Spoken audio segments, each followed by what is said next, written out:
Carbohydrates, fats आणि proteins हे कसं त्याचं महत्व आहे, त्याचं पर्सेंटेज काय आहे, आणि हे सगळ्यांना माहित आहे. पण आता आपण थोडंसं शेवटचे 5 ते 7 मिनिटं मायक्रोन्यूट्रिएंट्सकडे वळूया, म्हणजे जे विटॅमिन्स, मिनरल्स आणि अँटीऑक्सिडंट्स. तर सर्वसाधारणपणे 2 प्रकारचे विटॅमिन्स असतात. फॅट सॉल्युबल म्हणजे ए, डी, के आणि ई, आणि वॉटर सॉल्युबल म्हणजे विटॅमिन बी आणि सी. बीचे 8 प्रकार असतात आणि सी. तर हे दोन्ही फॅट सॉल्युबल ए, डी, के, ई आणि वॉटर सॉल्युबल सी आणि बी हे महत्वाचे आहेत. आणि या स्लाइडमध्ये खास करून मी तुम्हाला सांगू इच्छितो की विटॅमिन B12 हे तुम्हाला महत्वाचं आहे, कारण ते तुमच्या नॉर्मल नर्वस फंक्शनसाठी इम्पॉर्टंट आहे, आणि जॉईंट पेन, बॉडी पेन ह्याच्यासाठी विटॅमिन B12 महत्वाचं आहे, आणि B6. त्यामुळे B3, B6 आणि B12 हे आर्थरायटिसशी एक डायरेक्ट त्याचं रिलेशन आहे, आणि तुम्ही तुमच्या आहारात B6, B3 आणि B12 हे घेतलं पाहिजे. त्याचबरोबर सगळेच विटॅमिन महत्वाचे आहे, पण जर तुम्ही पाहिलं की फॅट सॉल्युबलमध्ये विटॅमिन डी खूप महत्वाचं आहे. आणि मागच्या वेळेस जेव्हा मी ऑस्टिओपोरोसिसवर तुम्हाला टॉक दिला, हाडाचा ठिसूळपणा, तेव्हा तुम्हाला सांगितलं की विटॅमिन डी हे महत्वाचं आहे, कारण ते आपल्याला सनलाईटमधून मिळतं, आणि कॅल्शियम पोटातून ऑब्झॉर्ब करायला विटॅमिन डीचं महत्व आहे. विटॅमिन डी जर नसेल आणि नुसतंच तुम्ही कॅल्शियम घेत राहिला without any presence of vitamin D, तर ते कॅल्शियम पोटातून ऑब्झॉर्ब होणार नाही, ते हाडात पोचणार नाही, आणि कितीही तुम्ही ते कॅल्शियम घेतलं तर त्याचा फायदा होणार नाही. त्यामुळे vitamin D is very important along with the other fat soluble vitamins A, D, K, A, K आणि ई.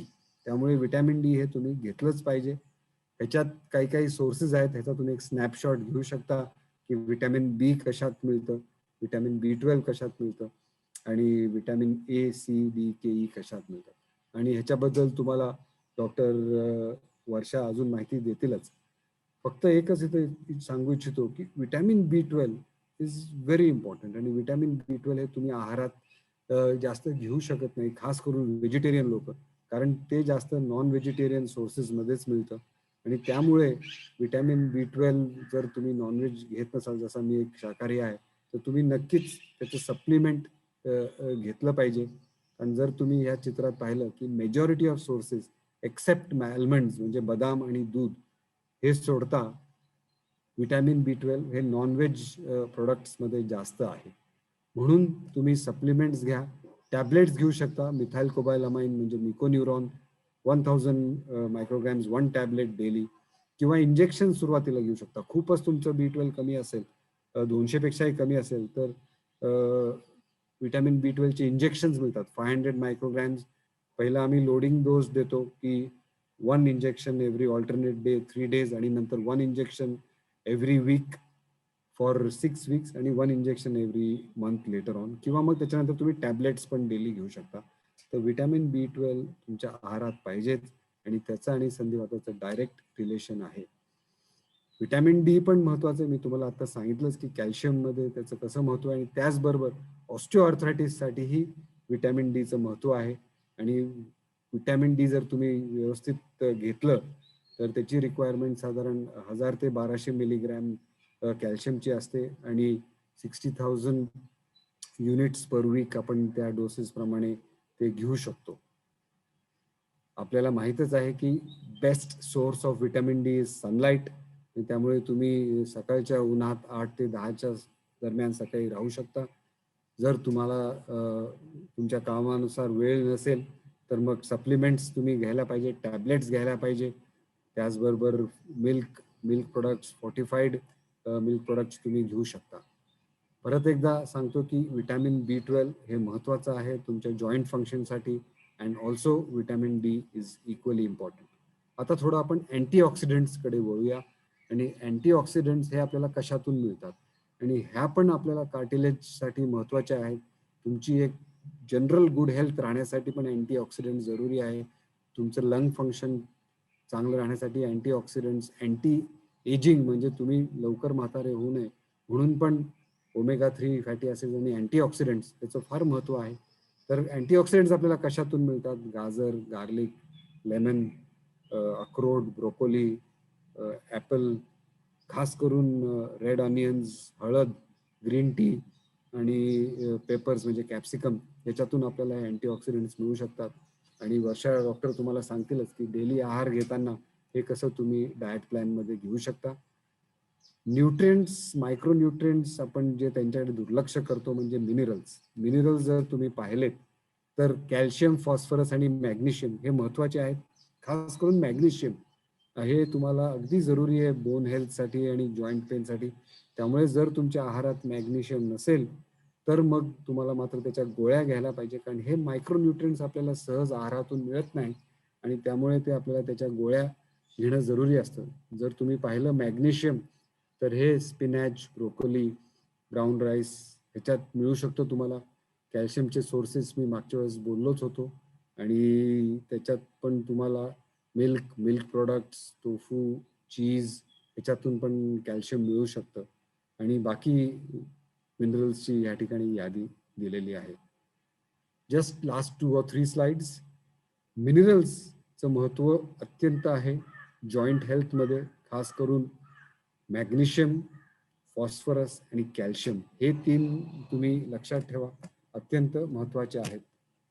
गाऊट बद्दल थोडक्यात माहिती देतो. जेव्हा बॉडीमध्ये युरिक ऍसिड तुमचं वाढतं त्यावेळेस प्रोटीन्स जे प्युरिनचं जे प्रमाण असतं ते रक्तात वाढतं आणि तुम्हाला जॉईंट पेन्स, खास करून अंगठे पायाचे किंवा हाताचे दुखू शकतात, गुडघे लाल होऊ शकतात आणि ह्यासाठी तुम्ही हाय प्रोटीन्स अवॉइड करायला पाहिजे. टोमॅटोज, नॉन व्हेजिटेरियन फूड तर कम्प्लिटली बंद करायला पाहिजे. नो अल्कोहोल, कडधान्य, डाळी, लेंटिल्स हे बंद केलं पाहिजेत, कारण ह्याच्यात प्रोटीन्स जास्त असतात.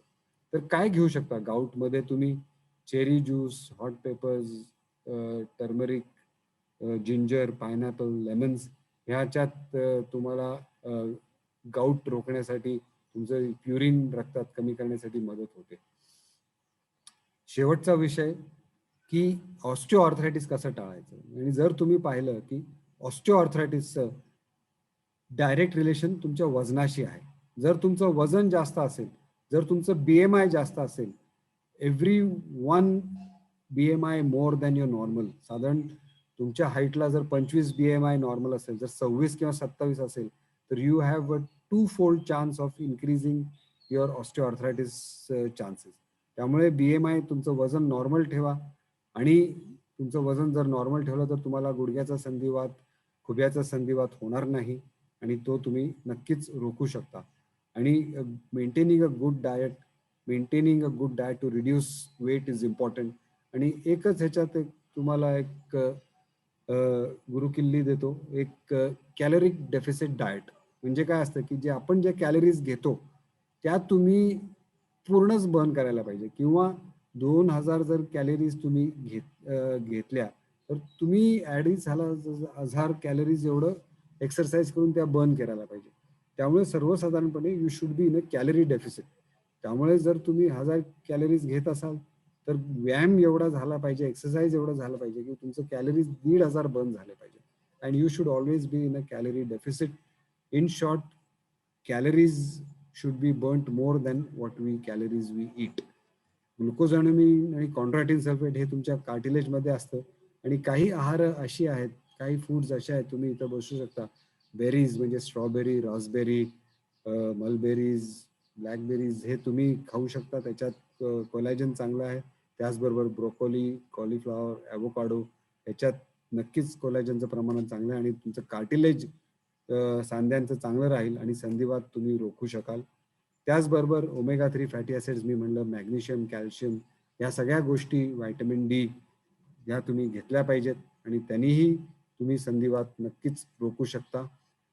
खास महत्व जिंजर म्हणजे आलं जे म्हणतो आणि टर्मरिक हळद ह्याला खूप खूप महत्व मी देतो आणि हे तुम्ही तुमच्या चहामध्ये किंवा आहारात किंवा दुधात घालून हळद घेऊ शकता. चहात जास्त तुम्ही आलं घालू शकता आणि त्यांनी तुम्ही संधिवात रोखू शकता. खास करून तुम्ही अवॉइड काय करायचं की नॉन व्हेजिटेरियन फूड शक्यतो अवॉइड करा, कारण त्याच्यात फॅट जास्त असतं. Processed food, bakery products, sugars, sweets, oily food जे बॅड हाय फॅटमध्ये केलेलं असतं ते अवॉइड करा.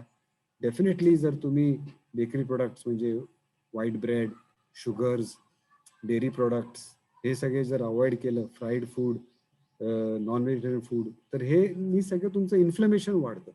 ह्यानी तुम्हाला संधिवात जास्त होतो आणि संधिवात असताना हे जर घेतलं तर तुम्ही आगीत पेट्रोल टाकल्यासारखं करत आहात आणि अजून तुमचा संधिवात वाढवत आहात, दुखापत वाढवत आहात. त्यामुळे ते तुम्ही नक्कीच ह्या गोष्टी टाळून ते टाळायला पाहिजे. शेवटी ईच पर्सन इज डिफरंट. म्हणजे काही लोकांना जे फूड सूट होईल ते सगळ्यांनाच होईल असं नाही. त्यामुळे तुम्ही जेव्हा काही काही आहार घेतला आणि तुम्हाला वाटलं की अरे काल मी ब्रेड खाल्ला आणि आज माझा गुडघा दुखतोय, काल मी रेड मीट घातला आणि माझा गुडघा दुखतोय, तर try and build some association.